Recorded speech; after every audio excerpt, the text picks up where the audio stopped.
কারণ, আল্লাহ নিষেধ করেছেন, রাসূল নিষেধ করেছেন, এটাই কারণ। মুহাম্মদ সাল্লাল্লাহু আলাইহি সাল্লাম আমাদেরকে নিষেধ করেছেন, এটাই কারণ।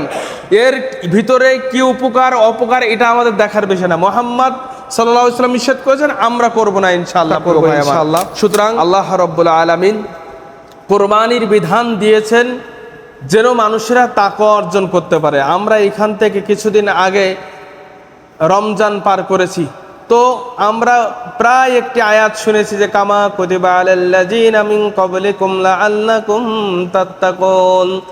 আল্লাহ সিয়ামের বিধান দিয়েছে এই জন্য যে যাহাতে তোমরা আল্লাহ ভীতিটা অর্জন করতে পারো, তাকওয়াশীল হতে পারো। টার্গেট একটা কি? জাতিকে তাকওয়াশীল করা, মুসলিমদেরকে আল্লাহ ভীতি করা, টার্গেট একটাই।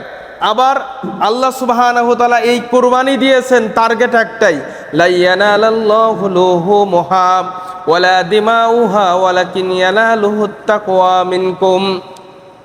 টার্গেট একটাই কি?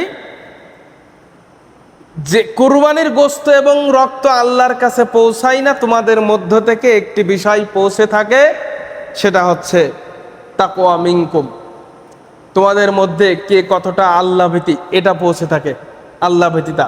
তার মানে সব পরীক্ষা কি? একটাকে কেন্দ্র করে, যে কে কত আল্লাহ ভীরু। কেননা ব্যক্তির ভিতরে যদি তাকওয়া থাকে, ওই ব্যক্তি চুরি করতে পারবে না, ওপারের হক নষ্ট করতে পারে না। ব্যক্তির ভিতরে যদি তাকওয়া থাকে তাহলে সালাত নষ্ট করতে পারে না, যাকাত না দিয়ে সে বসে থাকতে পারে না। ব্যক্তির ভিতরে যদি তাকওয়া থাকে, ওই ব্যক্তি ওপারের হক নষ্ট করে না, আমানতের খেয়ানাত করে না। এজন্য আল্লাহ বারংবার এই যে রমজানের মৌসুম, আরাফার মৌসুম, জিলহজ্জের মৌসুম, বারংবার আল্লাহ রাব্বুল আলামিন বছরের পর বছর কোরবানির মতো একটা ঈদ দিয়েছেন, এই জন্য যাহাতে করে এই মানুষেরা তাকওয়াশীল হতে পারে। কেননা তাকওয়া থাকলে ব্যক্তি সংশোধন করতে পারবে এবং ব্যক্তি সলিড। তাকওয়া ছাড়া মানুষ সলিড না।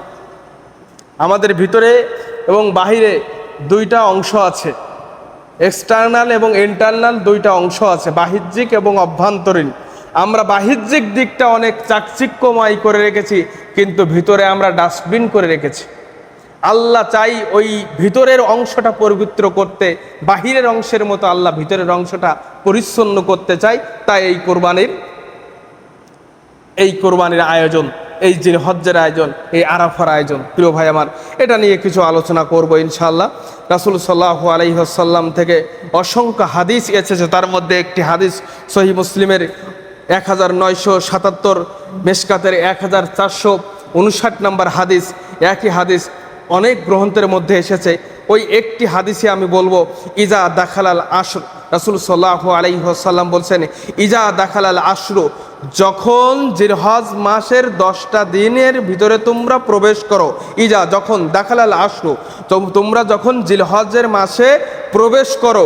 ওয়া আরাদা আহাদুকুম, তোমাদের মধ্যে যেই ব্যক্তি ইচ্ছা পোষণ করে, আন ইদহিয়া, কুরবানির, খবরদার, ফালা ইয়ামাসসা মিন শাআরিহি ওয়ালা ইয়াশারিহি শাইয়া, খবরদার ওই ব্যক্তি যেন তার নখ চুল কর্তন না করে। বুঝতে পারছেন? তার মানে এই যে সামনে জিলহজ মাস আসলেই দায়িত্ব পড়ে যাবে, যারা এখানে শব্দের দিকে খেয়াল করবেন, ও আরাদা, যারা ইচ্ছা পোষণ করে, আহাদুকুম, তোমাদের মধ্যে, আন ইউদহিয়া, কুরবানি করার। তারা কি করবে?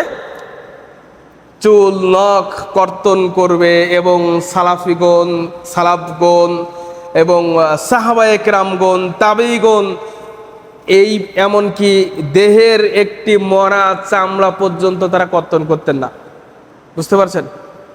মানে দেহের মধ্যে যদি একটা মরা চামড়া থাকে তো দরকার নেই, এটাও কর্তন করা যাবে না যদি আমি কুরবানি দেওয়ার ইরাদা পোষণ করি। যদি এমন পর্যায়ে হয় যে চিকিৎসা বিষয়ক বিষয়, যে কর্তন বর্ধন করতে হবে, অপারেশন করা লাগবে, চামড়াটা কাটা লাগবে, সেটা আলাদা বিষয়, এক্ষেত্রে জায়েজ রয়েছে, কিন্তু অহেতুক আমরা কর্তন করব না।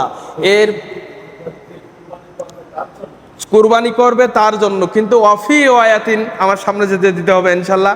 সহিহ ইবনে হিব্বানের মধ্যে আরেকটি হাদিসে এসেছে, যে আল্লাহ রসুল সাল্লাল্লাহু আলাইহি ওয়াসাল্লামকে একজন সাহাবা প্রশ্ন করলেন, আল্লাহ রসুল আর যারা কোরবানি দেবে না তাদের বিধান কি হবে? তো আল্লাহ রসুল সাল্লাল্লাহু আলাইহি ওয়াসাল্লাম বলছেন যে তারাও এটা কর্তন থেকে বিরত থাকবে, আল্লাহ চাইলে তারাও সওয়াবের অধিকারী হবে ইনশাআল্লাহ। সুতরাং